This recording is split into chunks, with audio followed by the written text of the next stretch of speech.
Hi, my name is Virginia Dickson-Swift and I work in the La Trobe Rural Health School in the Department of Public and Community Health, and I'm based at Bendigo.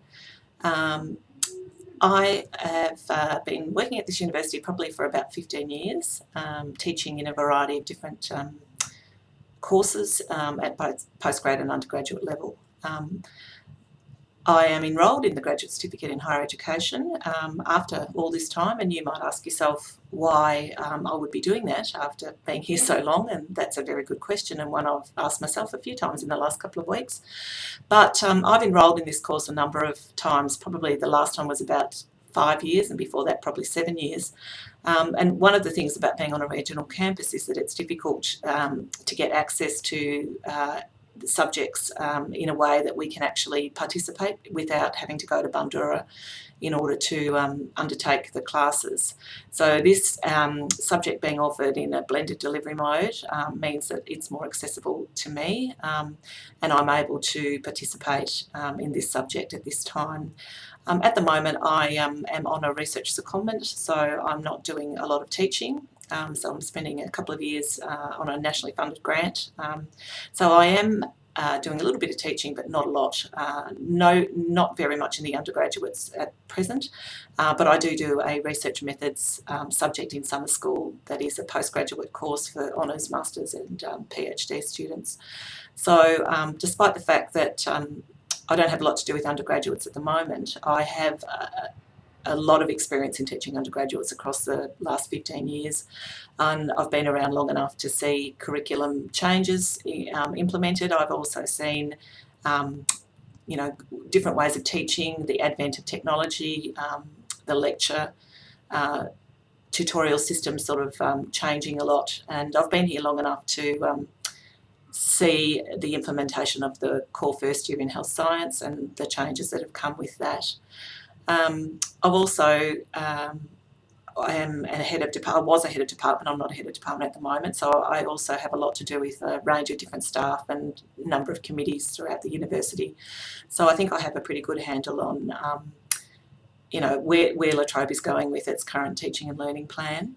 I also do a lot of supervision. I've got about 15 PhD students at the moment, so a lot of my teaching is done through a supervision type role, and I do also do some masters and honours supervision as well.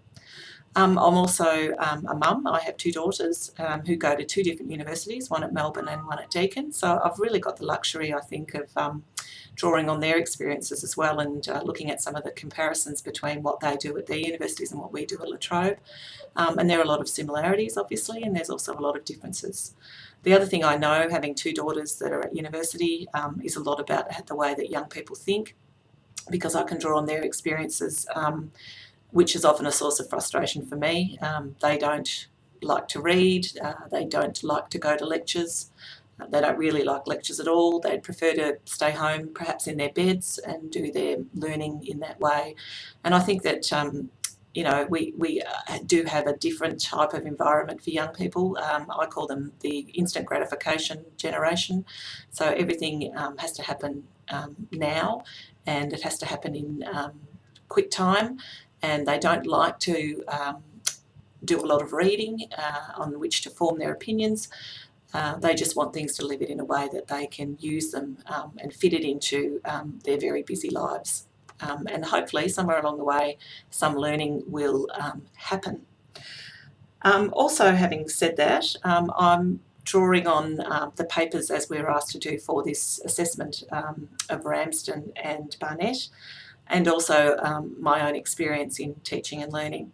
So I think, one of the things that I got from the Ramsden reading was really around the ways in which students can move or should move from surface learning approaches to deep learning approaches, and that good teaching is not just about delivering a message through perhaps a lecture, but it's about getting students to engage with material and to actually form some opinions.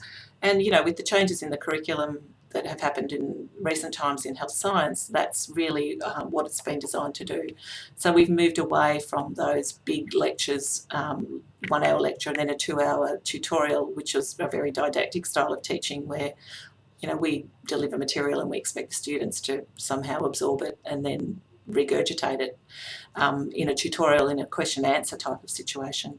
So we've moved into what is a much hopefully better way of learning, where students actually do participate in lectures, where there is information transmission, and then using inquiry-based learning, small group work, that sort of thing, in order to really understand material and to ask questions and interrogate material and be critical, although many students struggle with those sorts of expectations that we might have. That we also need to think about the way that we, what expectations we have for students, and I've certainly seen those change, having been here long enough to see the implementation of the new core first year. Students learn in different ways, and I think the curriculum is now more responsive to that, and expectations that some students will attend lectures, some won't, and that some will be just as happy to watch lectures online.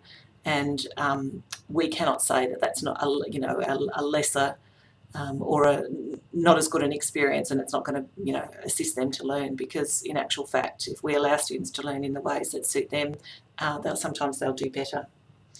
I also think that we talk about things like practicals, practicums, practical exercises, and there is some of that in the core first year, but again, they've moved a lot more away from that. That yes, some students learn by doing, but there are different ways that we can actually present that information, and it might be using IT, it might be using simulation labs or something else similar to that. I think, in my work with postgrads, and most of my teaching lately is with the postgraduate students, it's quite different, because the students come from a different place. They've often got life experience, work experience, and they've come back to study for reasons that they articulate as being, a time for them to study something that's of interest to them, and they're actually seeing as a means to an end. So those engagement problems that we might have with first year students are not really part of what I see.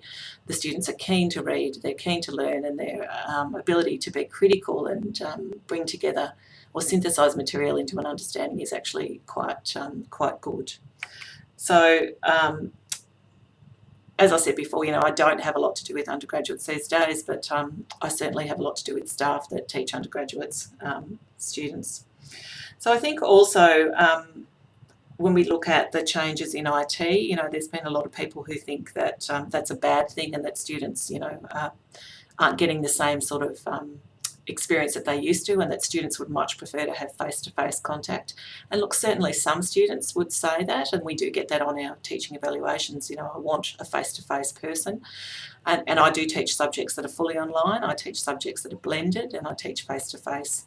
And again, it's about looking at the learning that happens and what is the best way for students to learn. And some students would prefer to have face-to-face, but I don't think we can say that all students would prefer to have face-to-face.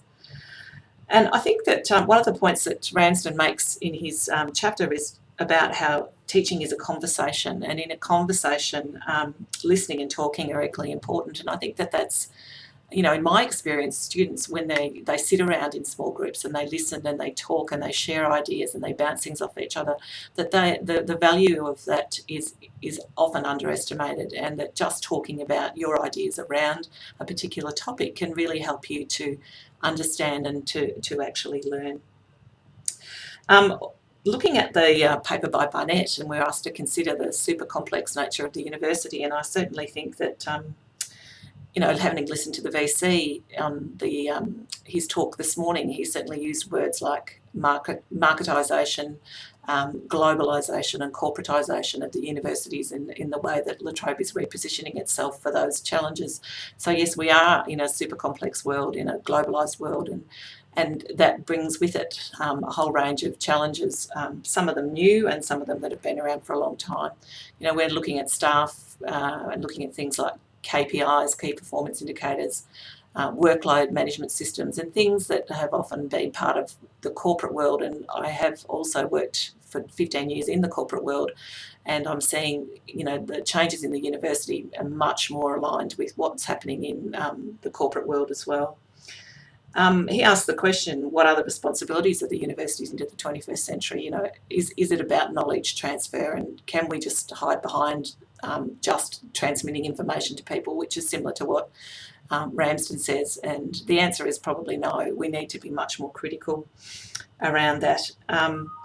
It made me think about the future ready. You know, this university has the mantra of making it future ready, and I think if you read Barnett's paper and read between the lines from what the VC has been talking about with future ready, this is what we're trying to do, is compete on a national or international stage, really.